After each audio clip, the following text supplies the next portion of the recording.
Demon Slayer, Kimetsu no Yaiba to the Hashira Training. God, I was so excited for this. So as we inch closer to the 4th season of Demon Slayer, the Hashira Training Arc, Studio Ufotable and Crunchyroll once again delivered a pre-season tease, showing us the last 2 episodes of the season just gone and an exclusive early watch on the first episode of the new season. They did one before season 3 called To the Swordsmith Village, and I did a video covering that quote-unquote movie, and a lot of comments revolved around being unaware of what the structure was going to be. I feel like they've tried to make it a bit more clear in the marketing this time, but it's still catching people off guard. Hopefully with this being the second time round now, people are a bit more aware coming into this. But good lord, I really enjoyed this. I've definitely said this 100 times by now, but anytime Demon Slayer's on a big screen, you just can't go wrong. I had some gripes with the last quote-unquote movie. It just doesn't feel right calling it that. Episode bundle? The one that was called To the Swordsmith Village. Yeah, more specifically, my gripes were about the presentation.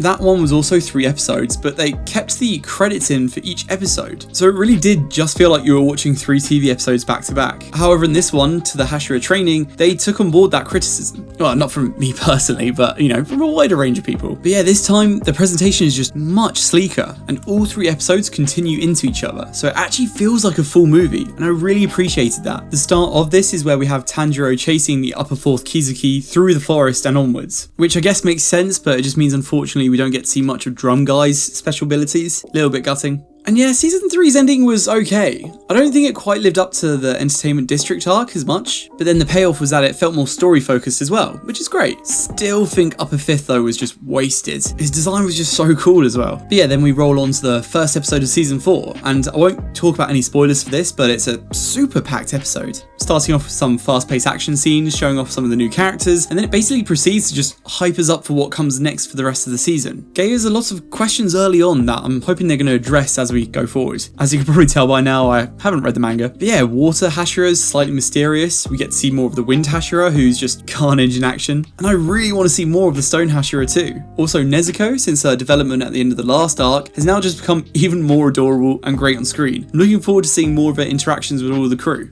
As always, the animation is just gorgeous, and this is just one of those anime shows that benefits so well from being on a cinema screen. I think it's only in cinemas though for like a week, and I do wish they had it out for longer. So if you are able to check this out soon, I would 100% recommend doing so. Plus it's just nice to support anime that manages to break into international theatres, you know? I will just say that at the start of this they did give us this 10 to 15 minute rundown of the whole show so far. Kind of felt clunky and not very helpful. If you're watching this, you need to have seen everything prior, otherwise it's not going to make any sense to you. And I don't think this quick 50-minute exposition is going to make any difference on that. Though you got to hear the older opening tracks again, so that was nice. So yeah, that's To the Hashira Training, and season 4, the Hashira Training Arc, starts airing in April. I'm just hella excited for this. Did you manage to see this in cinemas yet? If so, what were your thoughts on it? Let me know down in the comments below. If you enjoyed this video, feel free to leave a like and subscribe and all that stuff. And as always, stay tuned for more reviews on movies, anime and video games. Until next time guys, take care. Bye bye.